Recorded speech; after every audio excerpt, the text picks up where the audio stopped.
हमने आपको बहुत पहले देखा था 2003 में मुन्ना भाई एमबीबीएस, और वहाँ पे आपने एक छोटा सा रोल प्ले किया था मीनल का। सब आई लव पीपल। मुझे नहीं पता था यार, मुन्ना भाई मैंने जब भी किया तब मुझे एक्टर बनना है। आपका पहला जो शो था सिटी ऑफ ड्रीम्स, सब कुछ चाहिए जो मुझे सिर्फ इसलिए नहीं मिला क्योंकि मैं बेटा नहीं बेटी हूँ। ये एक लेस्बियन कैरेक्टर है और कुछ इंटीमेट सीन्स है जिसको लेके आपको काफी ट्रोल किया गया। अब मुझे गालियाँ आई हैं डीएम में। I really cried for 2-3 days. I called my father and I asked him कि बाबा आपको शर्म नहीं आ रहा है ना that your daughter has done this? My mother passed away in January. मैंने जिंदगी नामा का शूटिंग किया मार्च में। मैं हमेशा माँ की अगर बात करो तो मैं रो देती हूँ, लेकिन शायद तो अभी आप बताए थे कि आपने 21 में काम किया, आपने 22 में काम किया, आपने 23 में काम किया, बट काम रिलीज होता है 24 में। तो as an actor and as a human being, how do you keep your mental health intact? But the only thing I have learned the hard way in this industry, if you have to survive, you have to be patient.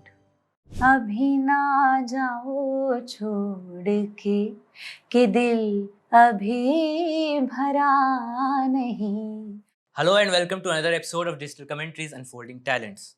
आज हमारे साथ एक ऐसी versatile actress जो Marathi cinema और Hindi OTT space में काफी popular है, the one and only Priya Bapat. Priya, welcome to the podcast. Thank you How so are you? much. I am doing good. Great. Happy. How are you? I am good, thank you. तो प्रिया, मैं ना ये चीज़ introduction से ही मेरे दिमाग में आ रही थी ये बात। जिंदगी नामा है, फिर रात जवां है, फिर विस्फोट। 2 महीने में बैक टू बैक 3 रिलीज। हाँ, how does it feel as an actor? अच्छा लगता है यार। ये बहुत अटका हुआ काम था जो फाइनली रिलीज हुआ, तो बहुत अच्छा लगता है। I remember 2018 I did my last Marathi film. After that I haven't done a Marathi Right, film. right. I have been doing only Hindi work. Kind of वो डिसाइड करके थोड़ा सा शिफ्ट हुआ, पर अपॉर्चुनिटीज भी मिल गए और बहुत मेहनत करनी पड़ती है, एक अलग स्ट्रगल करना पड़ता है, एक जीरो से स्टार्ट करना पड़ता है, Right. क्योंकि यहाँ आपको लोग नहीं जानते और आपकी मराठी इंडस्ट्री का स्टैंडिंग यहाँ पे काउंट ही नहीं होता। आप कितने बड़े स्टार हो, आपने 15 फिल्में पहले की है और आपकी 15 फिल्मों के लिए आपको कितना सराहा गया है, ये मुझे यहाँ आके उतना मैटर नहीं किया। मुझे यहाँ वापस जीरो से शुरुआत करनी पड़ी and I am okay with that. Why I was saying all of this was because विस्फोट was shot in 2021. Oh. वो रिलीज हुई 2024 में. जिंदगी नामा was shot in 2022, जो रिलीज हुई 2024 में. तो अब आप अगर काम कर भी रहे हैं तो लोगों के सामने, क्योंकि जब तक एक क्या हुआ 2024 के सितंबर और अक्टूबर में 3 रिलीजेस आ गए, तो लोगों के लिए कितना काम कर रही है। पर हुआ ये कि ये सारा बैकलॉग था 2021 का, 21, 22, 23, ये सब एक एक करके बाहर आए. पर मुझे खुशी बहुत है क्योंकि तब तक लोगों ने मुझे सिटी ऑफ ड्रीम्स छोड़ के कहीं पे देखा ही नहीं था. एक रफू चक्कर शो था जो जियो सिनेमा पे था, पर उसके अलावा सिटी ऑफ ड्रीम्स की 3 सीजन छोड़ के लोगों को मेरा काम ही नहीं पता था. पर लोगों को ये तो पता था कि ये मराठी में तो दिख नहीं रही है, पर ये हिंदी में बोल तो रही है कि ये काम कर रही है, लेकिन काम है कहाँ. So it is very important for an actor जो आपके कंट्रोल में भी नहीं है. आप बस जाके काम कर सकते हो यार. Release is not in my control anyway. मैं क्या ही करूँ. To conclude that the feeling कि 3 प्रोजेक्ट्स आए हैं is very gratifying. Also to position you as an actor, because ये तीनों रोल्स एक दूसरे से बहुत अलग है. टू पोजिशन मी कि मैं सिटी ऑफ ड्रीम्स से भी अलग किरदार हिंदी में कर सकती हूँ, ये है. So I am very happy and grateful about this time. Great. I think ऐसे ही आप और रेगुलर काम करते रहे और जल्दी जल्दी रिलीज होता रहे. Thank you. But I am just asking about, for example रात जवां है की बात करूं, it has a very important social message कहूँ कि parenting के around वो पूरा focused है, which is actually a difficult thing, right? Then दूसरा जिंदगी नामा की हम बात करें, जिंदगी नामा में भी आप the character that you are playing कहीं ना कहीं डोमेस्टिक अब्यूज या फिर मेंटल स्ट्रेस के अराउंड है, पूरा मेंटल हेल्थ के अराउंड है वो वाला पार्ट. तो ये टॉपिक जब आप चूज़ करते हो स्क्रिप्ट चूज़ करते वक्त, तो क्या ये इंटेंशनली ऐसे टॉपिक सेलेक्ट कर रहे हो जो कि सोशल मैसेज दे, या फिर this is just a happy coincidence? जिंदगी नामा एज आई सेड कि मुझे इसका लार्जर पर्पस पता ही नहीं था जब ये प्रोजेक्ट मेरे पास आया. अच्छा. मैंने मतलब इतना सीरियस लेवल पे ये सब चल रहा है ये पता नहीं था. सारा पार्ट उसमें बहुत सीरियस है सारा. हाँ, क्योंकि एक्टर के पास सिर्फ आपके प्रोजेक्ट के बारे में आता है. पहले तो हमारी एक्टिंग मतलब एक्टर्स के पास जो स्क्रिप्ट आते हैं, प्रोजेक्ट आते हैं, उसके स्टेप्स ऐसे होते हैं कि पहले तो मुझे सिर्फ मैसेज आएगा कि ये प्रोडक्शन है, ये डायरेक्टर है और यहाँ पे एक ऐसा किरदार है, इसका छोटा सा ब्रीफ आएगा कैरेक्टर का। अगर आप इंटरेस्टेड हो, आपके ये डेट्स अवेलेबल है, अगर आपको है इंटरेस्ट तो हम बात करते हैं, फिर कास्टिंग डायरेक्टर से बात होगी, फिर एक सीन आएगा, फिर आप सीन पढ़ेंगे, फिर ऑडिशन करेंगे। Thankfully for Zindagi Nama I didn't have to audition. The casting director spoke to me and she said, Tia Jha, she said that I really want you to do this part, can I send you the script? I said please send me the script, I want to read it.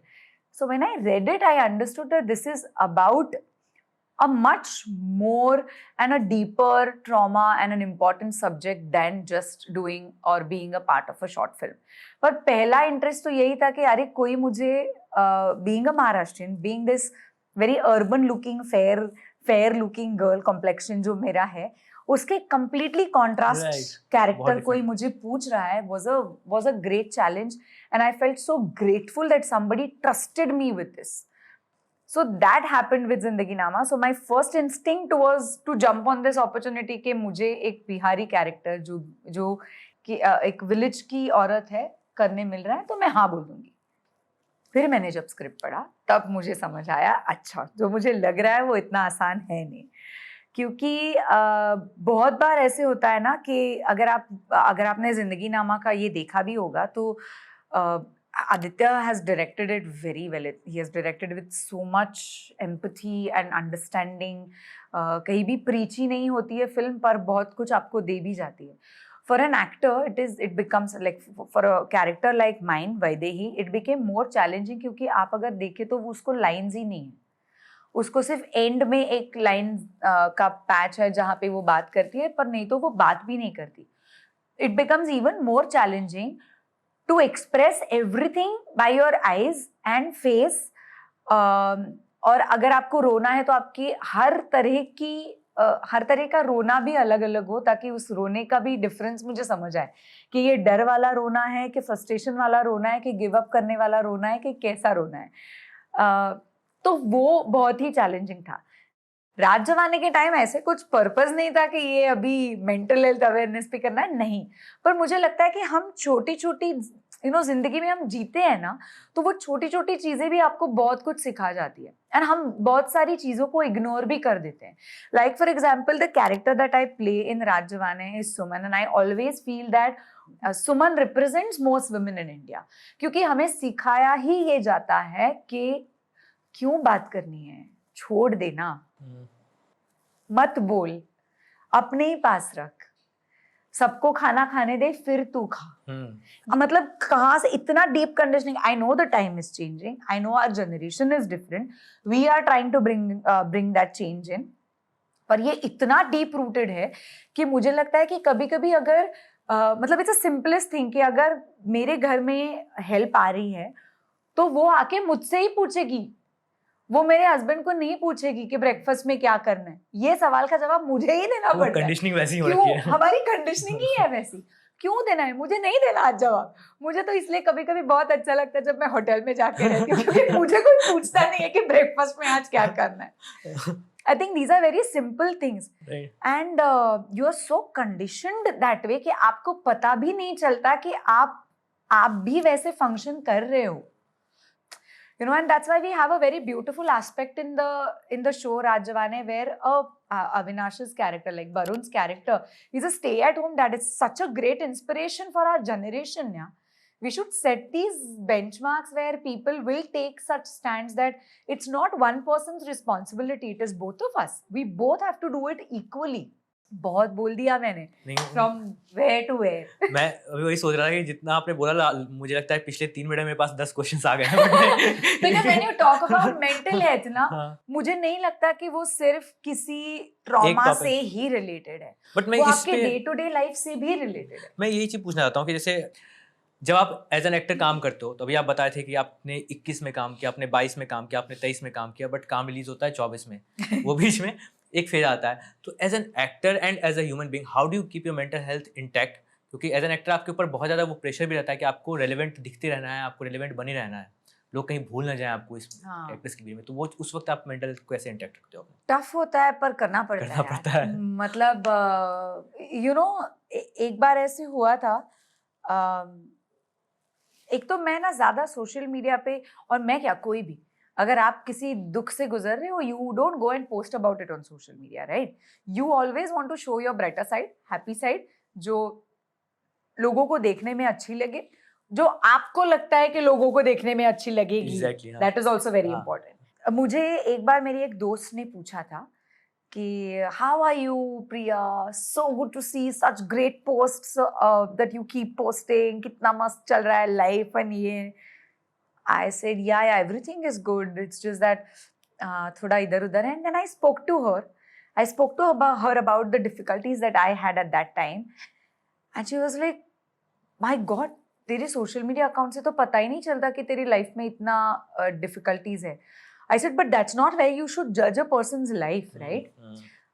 How do I try and balance it out is, I really feel that it is very important to have a conversation. Like बचपन से मैंने हर तरह का conversation मेरी माँ के साथ किया है, हर तरह का. और मुझे लगता है कि मेरी हर सवाल, डिफ़िकल्टीज़ और मेरे हर एक फीलिंग का कभी कभी ऐसे होता है, आपको शायद सामने वाले से जवाब भी नहीं चाहिए, आप बस अपने दिल की बात बोल दो, और बोलने से भी आपका दिल हल्का हो जाता है. And sometimes you find answers for yourself.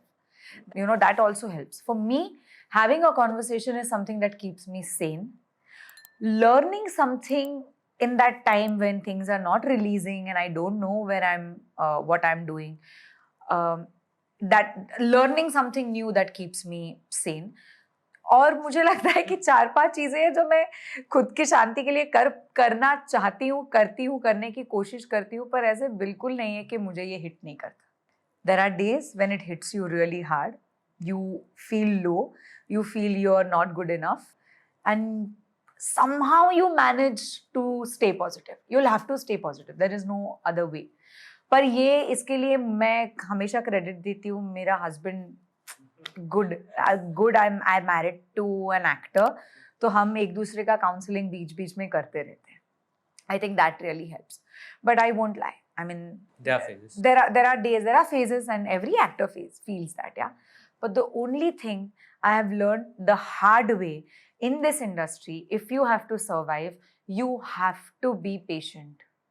आपका पहला जो शो था सिटी ऑफ ड्रीम्स, उस पर काफ़ी डिस्कशंस हुआ था. आई एम श्योर आपने बहुत बातें की होंगी, उस पर बहुत जगह पूछा गया होगा. बट मैं आपका एक इंटरव्यू देख रहा था जहाँ पे आपने बताया कि किस तरह से जब आपकी जो वहाँ पे उसमें पोर्ट्रेल थी कैरेक्टर की, कि एक लेस्बियन कैरेक्टर है और कुछ इंटीमेट सीन्स हैं जिसको लेकर आपको काफ़ी ट्रोल किया गया.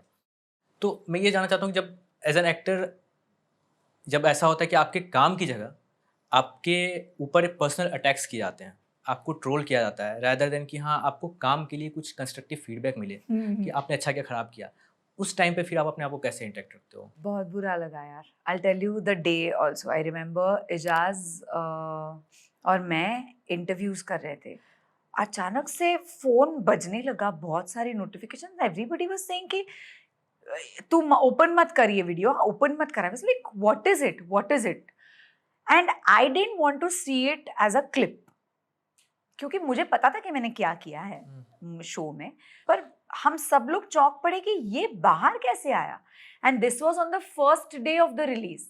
मतलब रात को 12 बजे रिलीज हुआ है, सुबह 11 बजे हम इंटरव्यू कर रहे हैं और तभी ये क्लिप बाहर आना चालू हो गया. We were like, this is definitely not a promotional strategy or anything, because it comes at such a crucial point in the series कि ये मतलब वो सरप्राइज एलिमेंट है, वो बाहर नहीं निकालेंगे ये प्रमोशन के लिए. तो this is not our team who is doing this. Why are people talking about it so much? Why aren't they watching the episodes? And that comes in the 6th episode, if I'm not wrong, 6th or the 5th episode. Fifth or हाँ. So people, I mean, during the interview, they started asking me these questions, and I was like, पहले मुझे देखने दो, then I'll talk about it, because I still don't know. मैं घर गई and I was really disturbed. I obviously spoke to Nagesh sir, and I obviously spoke to my team, but everybody said that, see, we all knew that this is a part of the script, and it was told to me right in my audition time that there is going to be an intimate scene. This was the first time I had ever done an intimate scene on screen like that, on this scale. And I had gone into like a very deep conversation with Nagesh sir कि आप कैसे shoot करेंगे, क्या करेंगे. उन्होंने मुझे बहुत अच्छे से समझाया था, बहुत अच्छे से वो शूट भी हुआ था. मुझे उसकी कैरेक्टर के ग्राफ में उसका महत्व भी दिख रहा था. Then I was wondering why people are not watching this. I was so disturbed. I cried. The first thing I did that I called my parents. And I told them that ऐसे circulate हो रहा है एक video जो मेरा एक ऐसे lesbian scene है उसमें से क्लिप निकाल के सर्कुलेट हो रहा है और मुझे बहुत बुरा लग रहा है. I was crying. I really cried for 2-3 days because I didn't know that was the first time ever that I was getting trolled or getting backlash, flagged for something like this, which I really want to own it. It's not something that I'm ashamed of. This is not something that I wanted to shy away from. I own that scene and I know how important it is that it is a part of that script. Why are people not understanding was my concern. कि लोग पूरा 10 episode का series क्यों नहीं देख रहे हैं, उसका ग्राफ क्यों नहीं देख रहे हैं, ये छोटी छोटी चीजें क्यों उठा के बात कर रहे हैं. और मैंने वो बहुत दिल पे ले लिया. I called my father and I asked him कि बाबा आपको शर्म नहीं आ रहा है ना that your daughter has done this. My father at that time the one line that he told me actually summed it up for me. He said that it's a part of your job. You did it. Now forget about it. I said, if at the age of 75, if my dad can stand by me and say this, then who are these people who can't understand? Now I have to look at it differently. I'll have to tell myself to keep calm and let people talk whatever they want to talk. 3 दिन मुझे इसका affect हुआ. उसके बाद मैंने उसके बारे में बात करना सोचना भी बंद कर दिया. But what I really feel sad about is that how easy it is for these so-called trollers to comment about your personal sexual life. Right. On one intimate scene that you have done. This has no correlation, but you'll still do it. Who gave you the right to do it? And I'm very sorry, but I want to ask this question. Why do you always troll a woman for that? मैंने ये एक बार पहले भी कहा था कि अगर कोई आदमी इंटीमेट सीन करता है तो उनके क्लिप्स तो नहीं निकालते आप. उनके क्लिप्स निकाल के उनको तो ट्रोल नहीं करते. Why do you target a woman? I really feel bad for it. I haven't gotten an answer. I think, minority and majority is the only answer that women are minority. So we have to take the flag for it. But I really feel bad. I feel that this is not a responsible behavior. Like you said, you give me a criticism for my work, I'll take it. You tell me कि प्रिया वो intimate scene में ना आपने अच्छा काम नहीं किया as an actor, आप awkward लग रही थी, then I'll buy it. Then I'll work on it. That's my responsibility because I have to be good at my work. And you can't compare a character that I'm playing on screen to who I am in personal life. That's not me. That's what you're seeing is Purnima Gaikwad, and you have to very smartly and responsibly keep a person and an actor aside. ये विस्फोट के time भी हुआ था. अच्छा, विस्फोट में भी एक इंटीमेट सीन है, पर वहां पे इंटीमेट सीन के लिए मुझे ट्रोल नहीं किया गया. लेकिन शायद क्योंकि लोगों को शायद अभी पता चल गया कि ये इसमें किया है तो इसमें भी किया है तो कुछ ठीक ही है. शायद पता नहीं लोगों की क्या सोच होती है ट्रोलिंग के बारे में, मुझे नहीं पता. पर विस्फोट के लिए it was a different kind of reaction that I got. Again a woman who is trying to be true to her happiness and standing against patriarchy is उसको बातें सुननी ही पड़ेंगी. Tara, the character that I played, is a very, very, very strong woman, opinionated, and she is not happy in her marriage. I understand कि picture में आप 24 घंटे की story देखते हो, पर वो बताती है आपको कि 3 साल से तुम मुझे वो नहीं दे रहे हो प्यार, अटेंशन, वक्त जो मुझे चाहिए. अगर मैं खुश नहीं हूँ ये शादी में, मैं मेरी रिस्पॉन्सिबिलिटीज से पीछे नहीं हटी हूँ, मैं मेरे बच्चे का ख्याल रख रही हूँ. पर अगर मैं नहीं हूँ इस शादी में खुश, तो मैं नहीं हूँ, मैं जबरदस्ती की नहीं रह सकती इस शादी में. लेकिन I am not here to defend infidelity. and please keep this line, I'm not defending infidelity, I'm not defending that marriages should be broken, I'm not defending कि अगर आप शादी में खुश नहीं है तो आप जाके बाहर किसी से अफेयर करें, but I'm just saying कि अगर कोई भी इंसान किसी भी चीज में खुश नहीं है, उसे अपनी खुशी ढूंढने का पूरा हक है, और अगर वो कुछ करता है तो उसके लिए आप उसे बुरा नहीं ठहरा सकते। आप ये नहीं कह सकते कि ये इंसान ही बुरा है, ये इंसान ही गलत है। For that character, because it was a couple, Ritesh and I were a couple in the film, and people really like, मतलब मुझ पे इतना बैकफायर हुआ है वो कि मुझे लगा कि मैंने इतना क्या गलत कर दिया यार। तब तो मुझे लगता है कि ऐसे सिचुएशंस में तो I'll stand by that woman and I'll say that why are you thinking that way? She is not the marriage breaker. अब मुझे गालियां आई हैं DMs में, आप ये हो, आप वो, अभी मैं गालियां दूंगी नहीं यहाँ पे, लेकिन आप ये हो, आप वो हो, आपने उसकी शादी तोड़ दी। Again, why can't you keep a character and me, an individual? मेरी तो शादी है, अच्छे खासी चल रही है। मैं तो 13 साल से शादी नहीं हूँ, मैं खुश हूँ भाई मेरे हस्बैंड के साथ, मैं ऐसे कुछ नहीं कर रही हूँ। पर ये किरदार है, और किरदार हमारे समाज में से ही आते हैं, ये सारी सोच हमारे समाज में से ही आती है। हम आसपास देखते हैं ऐसी कितनी सारी औरतें जो शायद शादी में खुश नहीं है, पर वो बोल नहीं सकती। But if you take a stand for yourself, you are a bad woman. Why?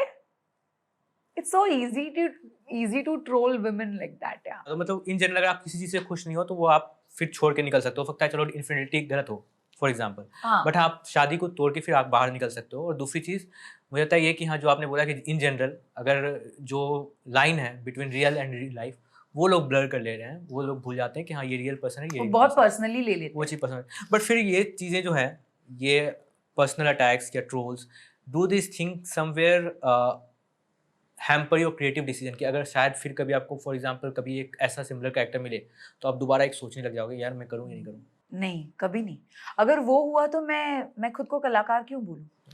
I am an actor, I really like good scripts. अगर पार्ट चैलेंजिंग है और अगर उसमें मुझे कुछ अच्छा करने को मिल रहा है, मीठी रोल है, मैं करूँगी। मैं ये सोच के काम कभी नहीं लेती कि लोग क्या बोलेंगे, लोग क्या कहेंगे, कभी नहीं। मैंने सिटी ऑफ ड्रीम्स भी उस हिसाब से नहीं लिया था। और मुझे कभी कभी लगता है कि ये मेरी रिस्पॉन्सिबिलिटी भी है कि मैं ऐसे स्टैंड लूं कि आप एक सीएम देखे जो एक लेस्बियन है, आप देखे ऐसे, मतलब ये स्टैंड्स बहुत इंपॉर्टेंट है यार। अगर हम उसे उस किरदार को एक्सेप्ट कर रहे हैं तो ये कितना बड़ा सक्सेस है। राइट। एक तो हमारे पास महाराष्ट्र में फीमेल सीएम भी नहीं हुई है, तो ये सारी चीजें मेरे लिए बहुत मैटर करती है। नॉट दैट कि इनके हिसाब से मैं कैरेक्टर्स चूज करती हूँ। Like I think we were talking about it and you said that जो अपॉर्चुनिटीज आपके पास आती हैं उसमें से ही आप चूज करते हैं। ऐसे नहीं है कि मैं बाहर जाके कुछ खुद के लिए क्रिएट कर पा रही हूँ, पर अगर मेरे पास कोई अपॉर्चुनिटी आ रही है जिसमें कोई रिस्पॉन्सिबल काम है और it is something that is talking touching upon on a very important topic about society, about social norm, about patriarchy, about anything, I don't hesitate to say yes, because I purely read the script and I purely see that मुझे किरदार में मजा आने वाला है कि नहीं। अगर वो है तो then I'll go for it।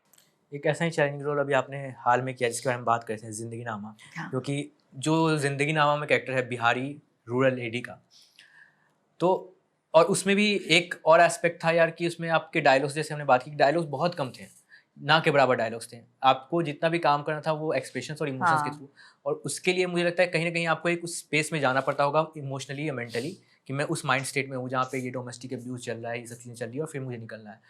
तो कितना मुश्किल हो जाता है ऐसे जोन में एंटर करना एज एन एक्टर, और फिर शाम होते ही रैप अप, फिर उस जोन से बाहर आना। जिंदगी नामा का शूट एक्चुअली बहुत ज़्यादा नहीं चला, तो टोटल हमने कुछ 6 दिन का शूट किया था। उसमें से श्वेता का 3 दिन शूट था, मेरा 3 दिन शूट था, तो वो एक्चुअली 3 दिन ही शूट करना पड़ा, इसलिए वो ज़्यादा शायद I didn't have to be in that character for so long. In and out हर कैरेक्टर के लिए वैसे तो मैं बैलेंस कर पाती हूँ। सेट पे हमेशा I will try and B in that space, पर अगर मैं सेट से एक बार पैकअप करके गाड़ी में बैठ गई वापस घर जाने के लिए तो आई ट्राई टू बी मी। पर जिंदगी नामा के लिए it was only a 3 days journey, तो वो पूरे तीन दिन I made sure that I'll be in that space because it was a very short period of time. It was also possible. And to play that character, वो तो शायद मेरे लिए magically भी हो भी गया, very unfortunately also, because my mother passed away in January और मैंने जिंदगी नामा का शूटिंग किया मार्च में. So exactly the first project that I went on floor was And you this. played a mother here. And I played a mother. I played someone who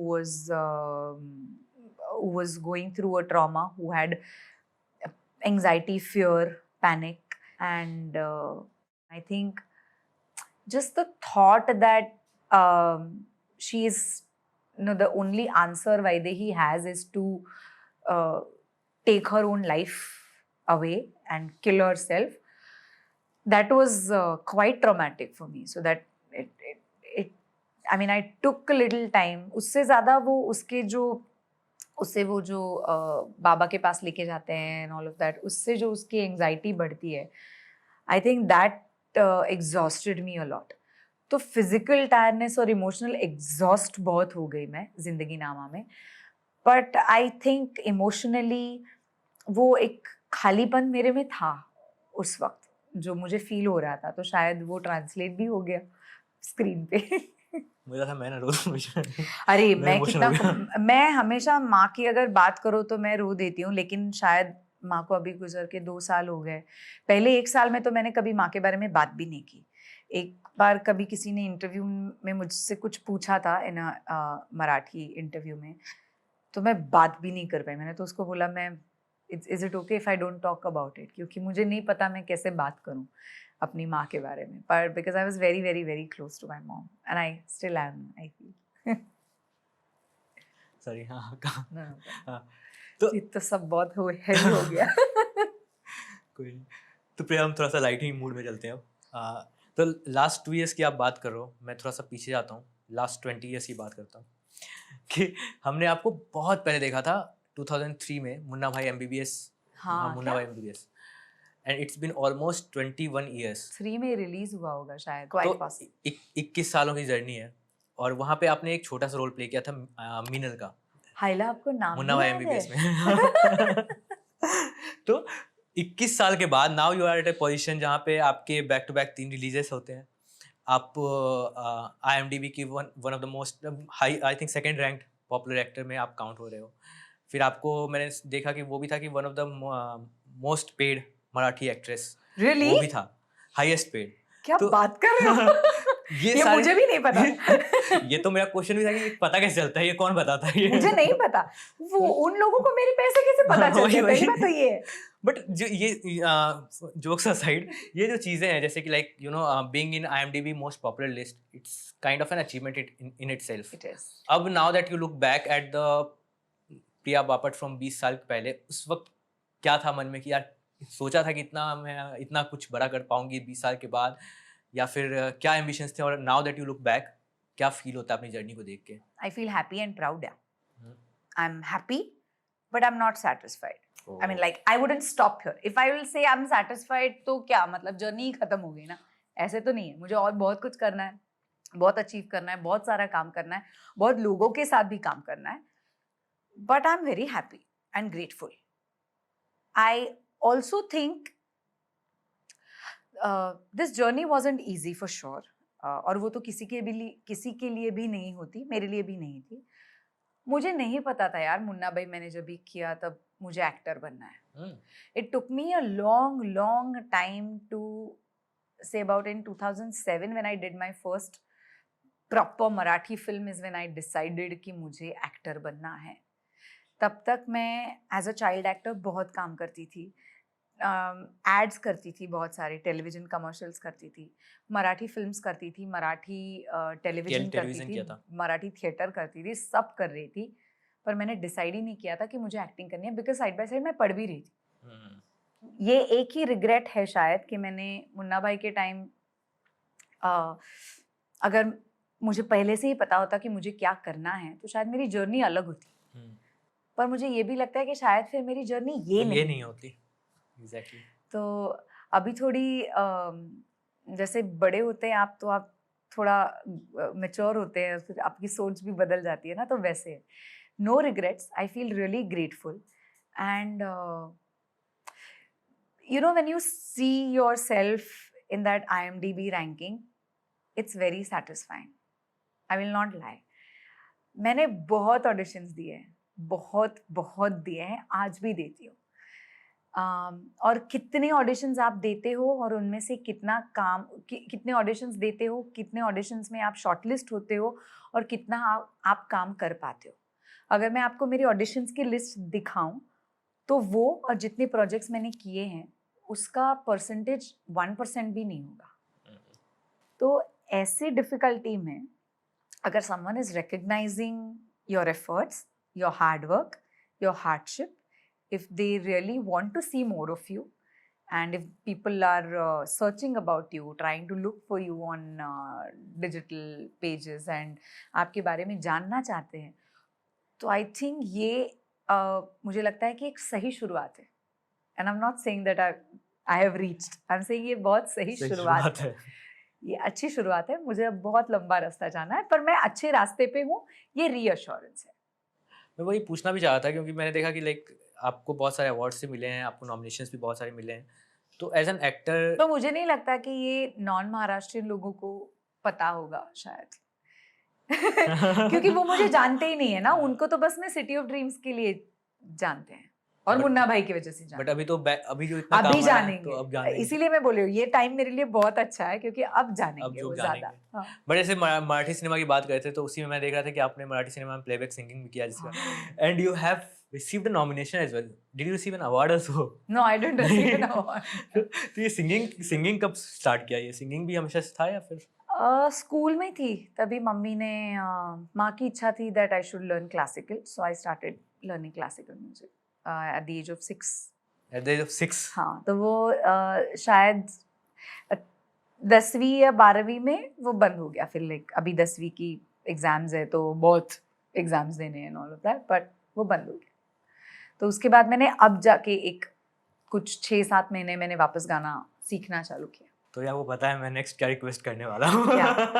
आपको ये interview and ऐसे करना है कि नहीं अभी और भी सवाल है। गाना गाना है ना मुझे। तो अभी गा दूं? Your wish. अभी ना जाओ छोड़ के दिल अभी भरा नहीं, अभी ना जाओ छोड़ के दिल अभी भरा नहीं, अभी अभी तो आए हो बहार बन के छाए हो, हवा जरा महक तो ले, ये दिल जरा बहक तो ले, ये शाम ढल तो ले जरा, ये शाम ढल तो ले जरा, ये दिल संभल तो ले जरा, मैं थोड़ी देर जी तो लूं, नशे के घूंट पी तो लूं, नशे के घूंट पी तो लूं, अभी तो कुछ कहा नहीं, अभी तो कुछ सुना नहीं, अभी ना जाओ छोड़ के दिल अभी भरा नहीं। मैं बीच में गाना गा रहा था फिर मैंने कहा नहीं बर्बाद नहीं करना गाने को। This is my favorite song, so I had to sing this. पर आप क्या बुरा गा रही हो क्या? नहीं अच्छा गा रही हो, इसलिए मैं पूछना चाह रहा हूँ कि आप क्या बहुत कैलकुलेटिव हो लाइफ में, क्योंकि जैसे अभी आपने इतना अच्छा गाना गाया बट फिर आप कह रहे हो कि हाँ उसको कंटिन्यू नहीं किया, अभी आप फिर वापस सीख रहे हो, फिर वापस आप गाने की प्रैक्टिस कर रहे हो, राइट? हाँ। वो ट्रेनिंग ले रहे हो आप, पहले भी आपने लिया, फिर आपके जो डिसीजंस भी रहे हैं, जैसे आपने पहले मराठी सिनेमा किया, टीवी किया, फिर थोड़ी देर पहले आपने बोला वो छोड़ के आप फिर हिंदी में आ गए, तो क्या आप बहुत कैलकुलेटिव पर्सन हो जो, या फिर रिस्क टेकर पर्सन हो कि हाँ भाई इंस्टेंट इम्पल्सिव कुछ दिमाग में आया कर लिया? मैं थोड़ी एम्बिशियस पर्सन हूँ। मुझे कंसिस्टेंटली अच्छा करने की आदत भी है और मैं खुद को ऐसे ट्रेन करने की कोशिश भी करती हूँ। And to be very honest, अगर मेरे से कोई गलती हो गई तो मैं खुद को बहुत कोसती भी हूँ, तो मैं थोड़ी I am little hard on myself sometimes. So यहाँ पे my husband plays a very important role to tell me to calm down and tell me that it's okay, you can make a mistake. तो ये गाने की भी वही बात है, मैंने स्कूल में सीखा क्योंकि मुझे नहीं सीखना था, मेरी माँ की इच्छा थी कि मैं सीखूं, इसलिए मैंने सीखा। There came a point where I realized कि मुझे क्लासिकल नहीं सीखना है, so I shifted to light music. I started learning that. फिर एग्जाम्स थी, स्कूल था, तो मैंने छोड़ दिया। Then I was singing ऐसे खुद के, मैंने गाना कभी बंद नहीं किया था, पर सीखना बंद किया था, मैं खुद के लिए गा रही थी। Now when I was doing theatre is where I sing live in my play that I do a Marathi play, commercial play, in which I perform live, I sing live. That's when I realized that भाई रियाज करना चाहिए। सिर्फ ऐसे गाने से नहीं होगा, मेहनत लगेगी। तो मैंने क्लास ज्वाइन किया, मैं अब रियाज करती हूँ, मैं सुबह उठ के सरगम का रियाज करती हूँ, मैं कोशिश करती हूँ कि मेरे सुर सही लगे। अगर मेरा सुर सही नहीं लगा तो मुझे बहुत बुरा लगता है। अभी भी मैंने गाना गाया, मुझे पता है एक सुर गलत लगा है, मुझे पता है गलत लगा है, पर अभी ऑडियंसेस मुझे माफ कर देंगे, मुझे पता। तो अगर वो अवेयरनेस होनी चाहिए, मुझे ऐसे लगता है कि मैं जो चीज़ करूं उसमें मैं मेरा 100 नहीं, मैं 500% देना चाहती हूँ, और मैं उतना देती हूँ, मैं उतना डिटैच नहीं कर पाती। It's also because I love what I do. I'm a very hardworking, emotional and a very passionate person. मैं अपने काम के प्रति बहुत ज़्यादा पैशनेट हूँ। मतलब मुझे मेरी ज़िंदगी में मेरा हस्बैंड, मेरी फैमिली, मेरा काम और ट्रैवल और म्यूजिक, इसके अलावा मुझे कुछ नहीं चाहिए। फिर इतने सारे प्रोजेक्ट्स की बात करें, what is in future for you? I am really looking forward to 2 more projects जो शायद पता नहीं अभी रिलीज कब होंगे, but I had an opportunity to work with Nawazuddin sir. I did a film with him. तो वो आएगी। और एक हाँ प्राइम वीडियो के लिए एक वेब सीरीज की है एक्सेल एंटरटेनमेंट के साथ, तो वो शायद वो पता नहीं रिलीज कब होगी। इट्स अनाउंस्ड, इट्स कॉल्ड अंधेरा। वो शो बहुत ही इंटरेस्टिंग है। इट्स या ज़्यादा कुछ मैं शो के बारे में बात नहीं कर सकती, पर बहुत ही इंटरेस्टिंग है वो। Again it's very different from what you have seen me in Raj Jawan and City of Dreams, very different. Looking forward to it, देखते हैं जल्दी आ जाए तो अच्छा है। हाँ मैं भी चाहती हूँ जल्दी आ जाए तो अच्छा है। वो भी मैंने किया था बीच में। It's taking time. Anyways Priya, thank you for coming to our podcast and hopefully अभी बैक टू बैक जैसे रिलीजेस हुए हैं वैसे आगे भी होते रहे और हम आपसे वापस बात करें। Thank you, lovely talking to you Nitin. Same है। होपफुली नेक्स्ट टाइम इतना डीप कॉन्वर्सेशन नहीं होगा हमारा। बहुत हो गया क्या डीप? बोर हो गए क्या आप लोग? Hi, I'm Priya Bapat, and if you have liked this podcast, please like and subscribe Digital Commentary.